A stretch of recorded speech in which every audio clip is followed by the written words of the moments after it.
Kalita alpine জনগোষ্ঠীৰ কেন্দ্ৰীয় কাৰ্যনিৰ্বাহক সভা সম্পন্ন। সদৌ কলিতা আলপাইন জনগোষ্ঠী সন্মিলনৰ নলবাৰী জিলা সমিতিৰ আতিথ্যত নলবাৰী মহাবিদ্যালয় প্ৰেক্ষাগৃহত দেওবাৰে কেন্দ্ৰীয় কাৰ্যনিৰ্বাহক সভা অনুষ্ঠিত হয়। সভাত উপস্থিত থাকে সদৌ কলিতা আলপাইন জনগোষ্ঠী সন্মিলনৰ মুখ্য উপদেষ্টা কনুৰাম কলিতা, উপদেষ্টা ক্ৰমে মধুৰাম ডেকা, দিলজিৎ বৰ্মন, ধ্ৰুৱজ্যোতি বৰুৱা, ধনেশ্বৰ কলিতা, সদৌ কলিতা আলপাইন জনগোষ্ঠী সন্মিলনৰ সভাপতি পবিত্ৰনাথ তালুকদাৰ, কাৰ্যকৰী সভাপতি ভুৱনেশ্বৰ কলিতা, সাধাৰণ সম্পাদক নয়ন কলিতাৰ লগতে কেন্দ্ৰীয় কাৰ্যনিৰ্বাহকসকল আৰু সন্মিলনৰ জিলা সমিতিৰ সভাপতি সম্পাদকসকল।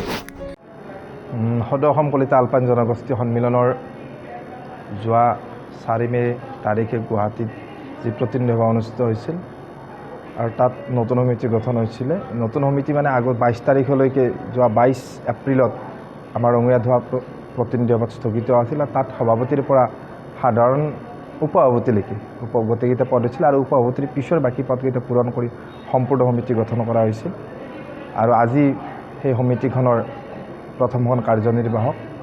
আগত দিনত আমি কি ধৰণে আমি কাৰ্যপন্থা হাতত ল'ম, বিশেষকৈ কলিতা জনগোষ্ঠীৰ দীৰ্ঘদিনীয়া দাবী কলিতা জনগোষ্ঠীক জনজাতিকৰণ কৰি 6ষ্ঠ অনুসূচীভুক্ত কৰা, এই সম্পৰ্কে আমি আজি সভাত বিশদভাৱে আলোচনা কৰিম। ইতিমধ্যে আলোচনা চলি আছে আৰু সেই সম্পৰ্কে এখন গৱেষণা পত্ৰ প্ৰস্তুত কৰাৰ কাৰণে আজি সভাই এখন উপসমিতি বনাব। বিশদভাৱে ভিতৰত আলোচনা চলি আছে। কলিতা জনগোষ্ঠীৰ বিশেষকৈ আমি সংখ্যা কিমান আছোঁ, আমি 70 লাখ, 80 লাখ, 90 লাখ কওঁ।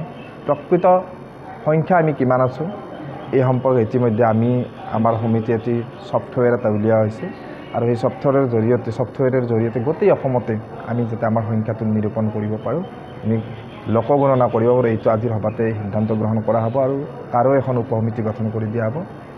আমি চৰকাৰলৈ এই ক্ষেত্ৰত আহ্বান ৰাখিছোঁ, চৰকাৰে এতিয়া নতুনকৈ আৰম্ভ কৰিব লোকগণনা আৰু লোকগণনা জাতিভিত্তিক লোকগণনা বুলি আমি শুনিছোঁ। অন্তু জাতিভিত্তিক লোকগণনাৰ ক্ষেত্ৰত কলিতাসকলক যাতে সাধাৰণ শ্ৰেণীৰ জাতি হিচাপে নকৰি কলিতা হিচাপে গণনা কৰে, এই ক্ষেত্ৰত মই অসম চৰকাৰৰ মাননীয় মুখ্যমন্ত্ৰী ডক্টৰ হিমন্ত বিশ্ব শৰ্মা ডাঙৰীয়ালৈ মই আহ্বান ৰাখিছোঁ। আগত দিনত আমাৰ বহুকেইটাই দাবী আছে। আপোনালোকে জানে 6ষ্ঠ অনুসূচীভুক্ত এলেকা আৰু কাউন্সিল এলেকাবিলাকত বিশেষকৈ আমাৰ ভূমিৰ অধিকাৰ নাই আৰু ভূমিৰ অধিকাৰ ক্ষেত্ৰত অসম চৰকাৰৰ লগত আমি বহুকেইবাৰ আমি আলোচনাও কৰিছোঁ বিভিন্ন কেবিনেট মন্ত্ৰীৰ লগত।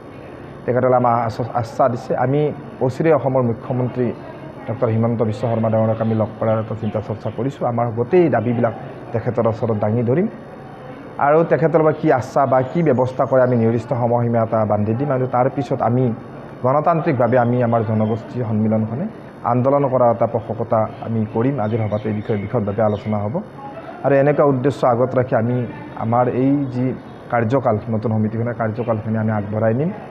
আগত আমাৰ প্ৰতি বছৰতে আমাৰ 6টাকৈ আমি দিৱস পালন কৰোঁ। এইবুলি আমাৰ 7টা দিৱস হ'ব। 22 ডিচেম্বৰ প্ৰাগজ্যোতিষপুৰ দিৱস হিচাপে নতুনকৈ সন্নিৱিষ্ট হৈছে আৰু এই ক্ষেত্ৰত BTC প্ৰশাসনে BTC চৰকাৰে 22 ডিচেম্বৰ প্ৰাগজ্যোতিষপুৰ দিৱসটো হলিডে হিচাপে ঘোষণা কৰিছে। আমি এই ক্ষেত্ৰত BTC চৰকাৰক সদৌ কলিতা আলপাইন জনগোষ্ঠী সন্মিলনৰ তৰফৰ পৰা ধন্যবাদ জ্ঞাপন কৰিছোঁ। তেখেতসকলে 22 ডিচেম্বৰ দিৱসটো প্ৰাগজ্যোতিষ দিৱস হিচাপে হলিডে ৰাখিছে আৰু অসম চৰকাৰক আহ্বান ৰাখিছোঁ 22 ডিচেম্বৰ প্ৰাগজ্যোতিষপুৰ দিৱসটো যাতে অসম চৰকাৰীভাৱে পালন কৰাৰ ব্যৱস্থা কৰে, এইটো অসম চৰকাৰে আমি ৰাখিছোঁ আৰু গোটেই আমাৰ দাবী সম্পৰ্কিত পত্ৰ আমি লগত লৈ মুখ্যমন্ত্ৰীক অচিৰে আমি লগ কৰাৰ এটা সিদ্ধান্ত গ্ৰহণ কৰিম।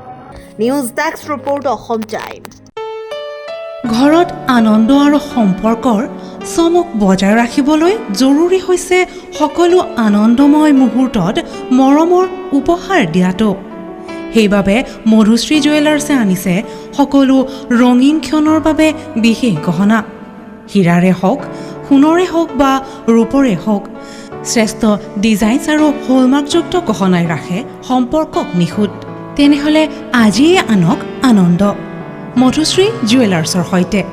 যোগাযোগ কৰক 7002800341 নাইবা ভিজিট কৰক LNB ৰোড, নলবাৰী, অসম।